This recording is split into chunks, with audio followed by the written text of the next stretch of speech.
things are tough in Afghanistan. I just came from a trip where I was in Pakistan and also in India. And one of the big problems that we have, of course, is with Pakistan, because they are, and we have to face this realism, this fact, that is that the ISI, which is the Army Active Intelligence in Pakistan, is cooperating and working with networks such as the Haqqani network that are killing young Americans. That's not an acceptable situation to continue.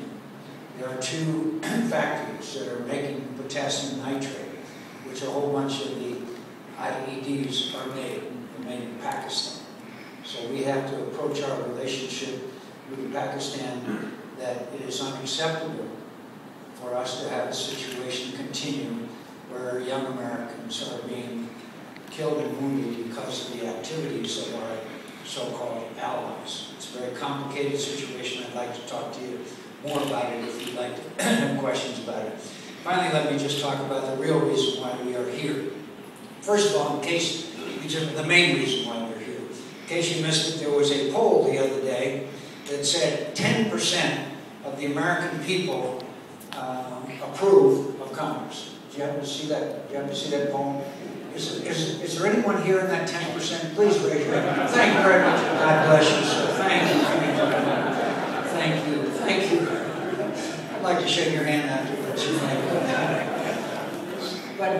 But it's true. It's true that we have gridlock. It is true that we have not been addressing these enormous economic difficulties that America and Arizona is facing.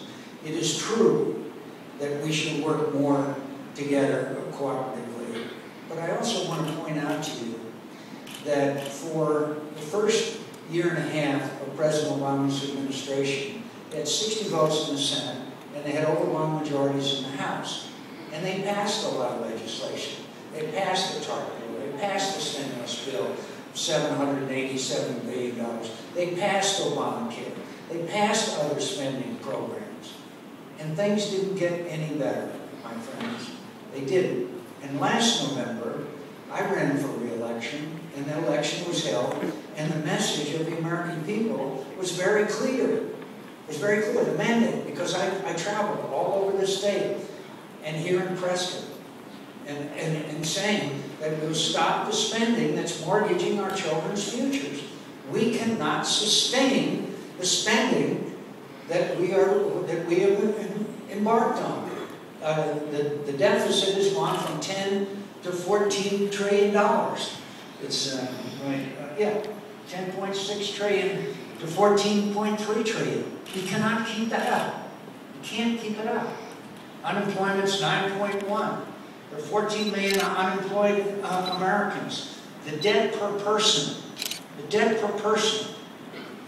since the president was inaugurated, has gone from $34,000 to $45,987.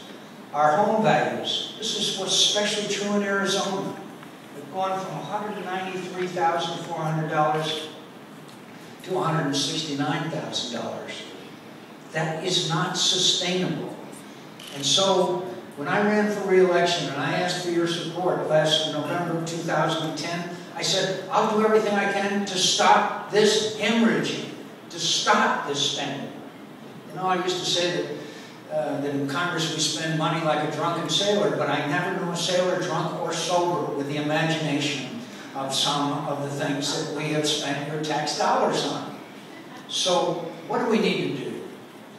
We need to take measures which would help business, small and large. I just met with some members of the chamber and heard a lot from them about the difficulties that they have.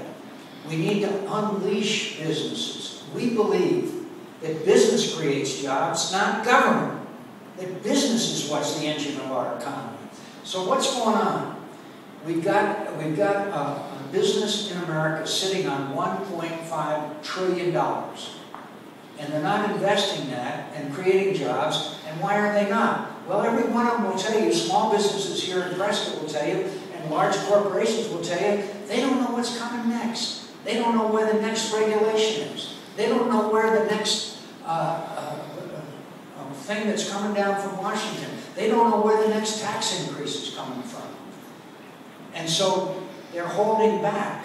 They don't know how many regulations Obamacare is going to entail. So they don't know how to handle health care for their employees. And so what we need to do, in my view, is to declare a moratorium on federal regulations. Why don't we just stop and say to the federal government, stop sending out additional regulations on these businesses.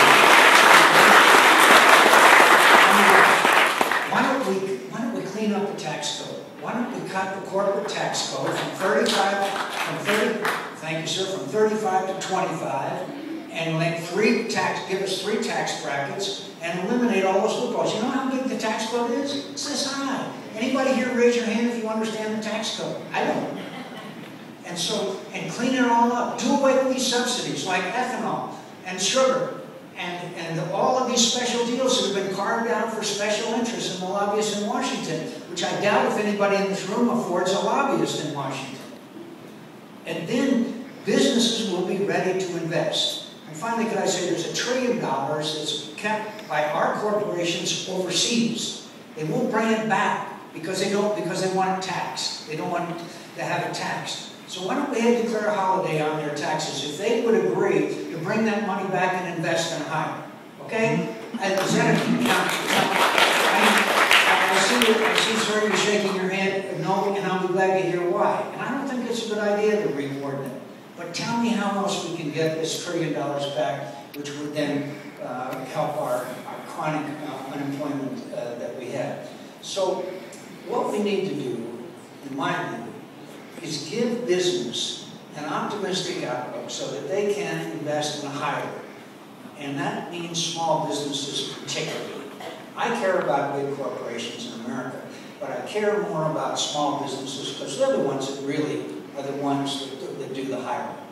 And every time you turn around, you hear about one of these big corporations laying off people. It's the small businesses that do that. So I'm going to stop with that and say to you that, finally, that we have this super committee now, as you know. John Kyle, my colleague, has been appointed to it.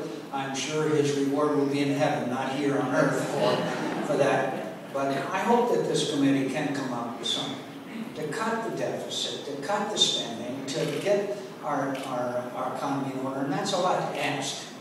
Because I don't want to wait until the next election. A lot of the pundits say we have to wait until 2013 after the next election. Well, you and I know too many people that are hurting too badly to wait till then to get our economy back on its feet. And finally, I'd like to remind you, we've had tough times in the past.